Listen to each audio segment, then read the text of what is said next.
That's perfect. Hey, everybody, it's Ted Bogert. It is the Ted Show. We are here back live Monday.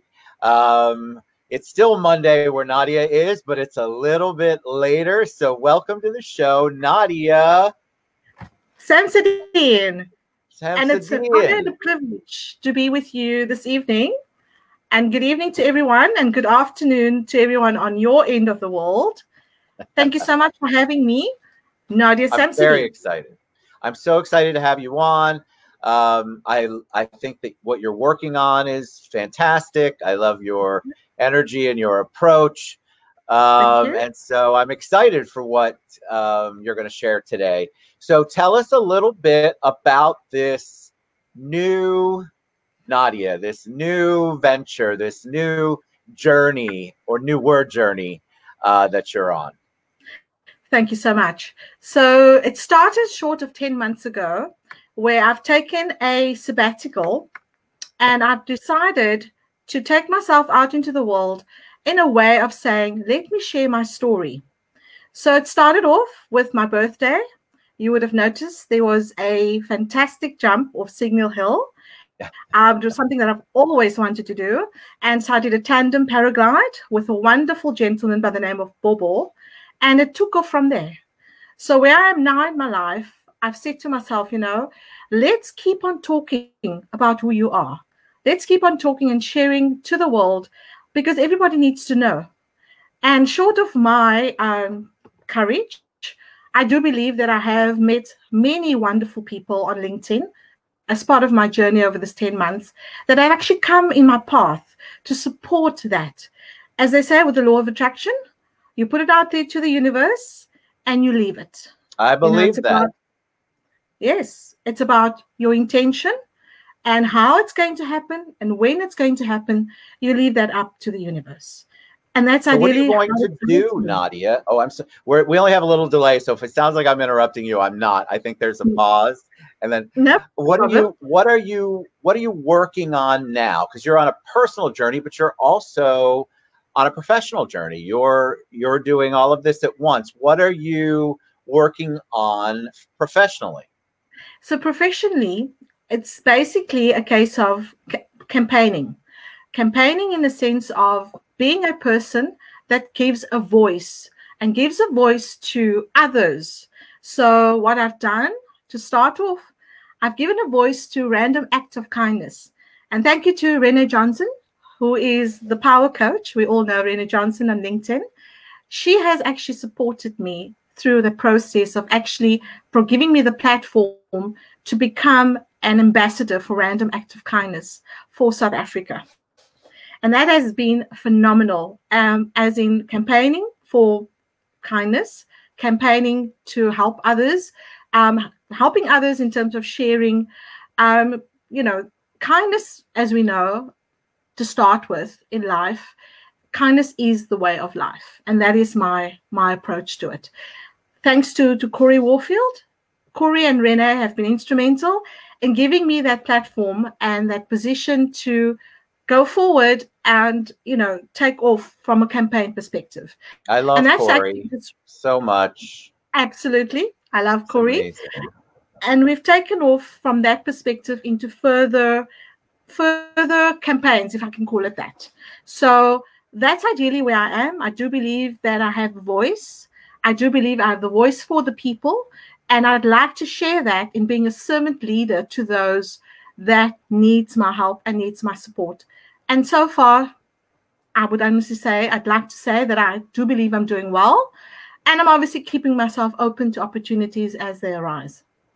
What is what about you or your background or your belief system, whatever it is, what about you do you feel like you are comfortable saying, I know the voice, I can be the voice? Because I feel like you have to have some sort of really cool insights to be a voice for other people. I love that. I think my show does that in a great way with all of the wonderful people that you. So what is it about you or your background that allows you to feel good about saying, all right, I have a voice and I'm going to use it to help people? For the sake of being passionate about what I do. And for the sake of ultimately being true to myself and being the authentic Nadia is what I believe what people are drawn to. So when I approach things in terms of whatever I touch, you might think that this is odd, but I've always had the belief of that everything that I touch turns into magic. So I love it. That's awesome. I do that in everything that I do, because I do believe that I'm instinctively, applying my thoughts, applying my aura, if you wish to call it that, my karmic ability. And when I do go forward, it's as if it's just coming together. There's a flow. And if I follow the flow of where it's taking me, it's coming from a divine intervention. It's coming from what's meant to be, Ted. And that is really how I do it. So I do believe that in me being open to people and open to the power of possibility, that automatically will take me to where I need to be next. And that's really the steps, or how, I wouldn't call it steps. It's just been a natural progression.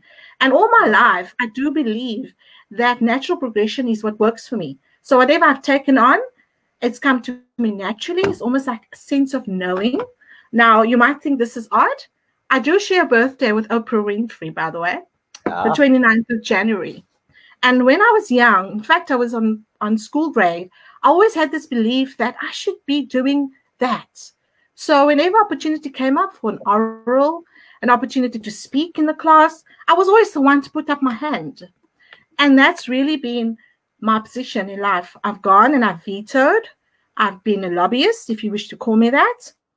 Campaigner sits very well with me now. And I do it for the sake of human rights, for the sake of people, for the sake of animals, which I'm very passionate about. I do love cats. And not to say that I don't love dogs, but cats obviously. Watch out for the dog owners. So cats is really. Let me ask you. I love you have such a passion for what you're talking about. And so you obviously, I love the topic today, be yourself, the rest is taken. You're good in your skin. You know who yourself is, I feel like, and that's where that confidence and power and prosperity and empowerment are all coming from. How can you help people who are listening going, I don't know how to be myself. I didn't before, and I really don't know how to do it in this day and age. How can people get to that place where you're at?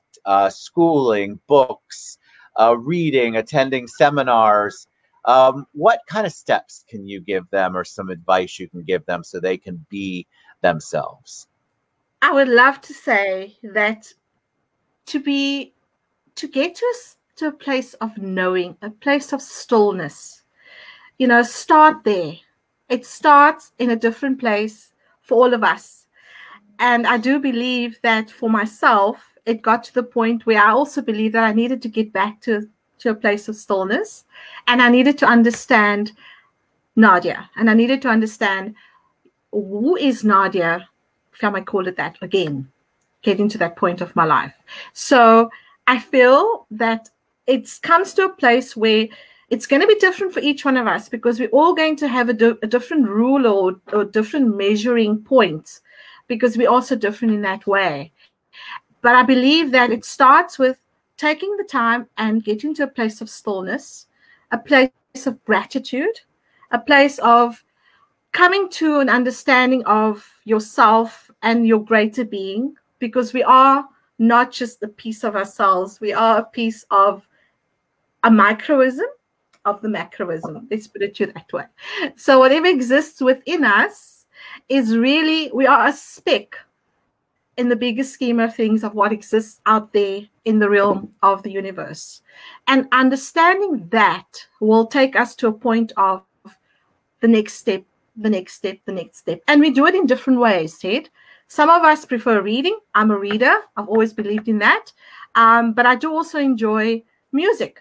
I do enjoy the energy of, I have a team of people. I'd like to mention them if you would allow me to. Please. And we are a Sunday group. And we join in and we listen to Paul van Dyk on his live stream. And we've been doing this for the past 16 weeks, every Sunday at 7 p.m. And it's been phenomenal. So energetically, I do believe we are all linked to a bigger part of ourselves. And through finding that within yourself, I do believe is the place to start for everyone that's needing to find their way back into their power, if you want to call it that. Right. So we can do it in many forms, but I do believe it starts within us, with each and every one of us. First and foremost, it's an internal job, or it's an inside job, if I may call it that. Definitely an inside job. It's from Let the me ask you, inside. on your journey, I think a lot of people would say, yes, I agree. I think internally you have to start. You have to kind of figure out, where are my strengths? What are my passions? It's a process. But then Absolutely. tell me about your journey in this next question. Just because you have it in you doesn't mean the people around you necessarily agree with it, support it, understand it. And so how did you build up, because it sounds like you are surrounding yourself with people who are on the same kind of mission, the same mindset. Can you talk about that process? Yes, so for me, it was not an easy process. And let me assure you that each and every person in your life comes in your life to teach you something. They come into your life because they have a special message to share with you, to remind you of who you actually are. And they can teach you a lesson. It might not be a positive lesson. It might be a negative lesson. But that's going to be the yardstick that's going to push you back right into your center of stillness, to remind yourself, hang on, this does not feel right. So I'm always open to those experiences, strangely enough, because I know it's going to lead me closer to my purpose and my intention of what it is I'm meant to do. So I embrace that. Some of them have been painful, unfortunately, but I've taken that to the point of saying, what is this teaching me? And what is this telling me, as far as, does it sit with me or does it not? And as you say, Ted, not everyone's on that same wavelength, but I'd like to believe that when they come and they pass, or let's say that we pass each other, let's call it that, that I believe, and I'm going to impart something positive onto them. And unfortunately, some of the experiences hasn't been positive the other way, but I've been able to take it on the chin and say, you know what can I take from this? And then we will move on. So that's really, I hope I've answered the question. And that's just really how you answered. That's perfect, because I think there are people who have that belief that they are making progress, and then they can't seem to break through. And most of the time when I'm talking to them, or coaching or counseling, whatever, with them, I ask them to take a look about the people that are surrounding them. And most of the time there is someone in their ear all the time telling them the opposite of what they're trying to do, or trying to discourage them. Let me ask you on the acts of kindness, the random acts of kindness. I love this. I think the Be Kind movement, in any way, shape, or form, it's just so easy to do. And there's just so many amazing positive things that come out of it. Have you participated in one or heard of one that got you really choked up? When I see those videos, I think I cry almost every single time. You know, the amazing thing is that I've done my own local outreach. So what happened with the process of Random Act is that there was a theme. We got together as the team across the world, and we were all given an opportunity to participate in a theme. And one of the themes were neighborhood random act of kindness. So we had to honor our heroes in the local neighborhood. And what I did was on Guy Fawkes, because obviously we all know Guy Fawkes, wherever we are in the world, it's always a sad time, especially for animals. It's for the less vulnerable, the needy. There's always horror stories that you'd hear. So that's what I did. I selected a few people who I do believe goes out of their way in the neighborhood. And that was the fire and rescue department. I mean, they always have the year full every year. And in South Africa, in Cape Town this year, it changed somewhat or last year actually, it changed somewhat because there were certain restrictions, and they were certainly not going to be allowed to normally go to the areas that they were used to. It was very, very controlled. So I wanted to honor them, and I also did the same for our local cleansing department. The very people, while we're sleeping, they're out there cleaning their bins, they're cleaning the streets, and they're literally doing a lot of work that we don't see. So I took the time to get to know what do these guys do. And obviously, I couldn't go there empty-handed. So with every approach, I had to make sure. In fact, it came from my heart. It was my way of saying thank you. It was a good way to, to see them smiling, sharing a cup of coffee, having a donut, having a good laugh. And then, of course, my favorite people, which is excuse me, let me just rephrase that. The People's Dispensary for Sick Animals, known as the PDSA. So it's one of the biggest charities or, facilities around Cape Town and in South Africa. And that's what they do. They literally go out there, or they have the support given to the poor. And you can obviously come to them and they'll care for your animals. If they're sick, they need help, or if they need care. And that's what I did. I basically reached out. And then, of course, Random Act took me everywhere that I needed to be to. And it was amazing because it was literally the first month within my sabbatical that kicked off for me, thanks to Corey and Renee. And it basically, the campaign, I'm not sure if you know about it, but it is a campaign that runs from between the end of September until the end of, 1st of October until the end of December. So there is a specific target that's required to reach a specific amount of acts of kindness, and that obviously gets recorded on the website. And we made our target. We reached over 1,000, acts of kindness, and it was phenomenal. So you can be assured to hear from me. Come this year, I'll be knocking on your door. I love it. All right, so tell people how they reach you, Nadia. I love what you're doing. I want more people to reach out to you. I've tagged you on social media. You've tagged me. What's the best way? What's your preferred way if they want to get involved with what you're doing? They want to tap into your brain. They want to learn maybe how to be themselves, or they want to do a random act of kindness with you. Thank you so much. So first and foremost, you and I met on LinkedIn. I appreciate you reaching out to me. And I just want to thank you again for the opportunity. So LinkedIn, I am on the platform. I'm also on LinkedIn. Well, I'm not on the LinkedIn, let me just rephrase it. Sorry. So I'm on LinkedIn. I got a bit stuck there. And I'm on your Instagram. I'm basically Nadia Samsodien at Instagram. I'm also on Twitter at Samsodien_Nadia. I'm also available on Facebook as Nadia.Samsodien. And then I've also got my profiles on, I don't have a URL for a website as yet. And of course, that's work in progress for me. Of course. All right.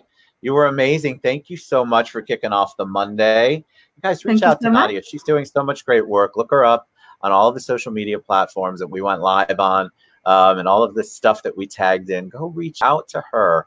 I think she's got a lot of insight that's gonna help you out. So thanks again, Nadia. Appreciate you. Thank you so much for the opportunity. Staying all the way from Cape Town, South Africa, guys. Thank you so much, everyone. Wishing you a good week. Thank you. Everybody have a great week. Bye-bye.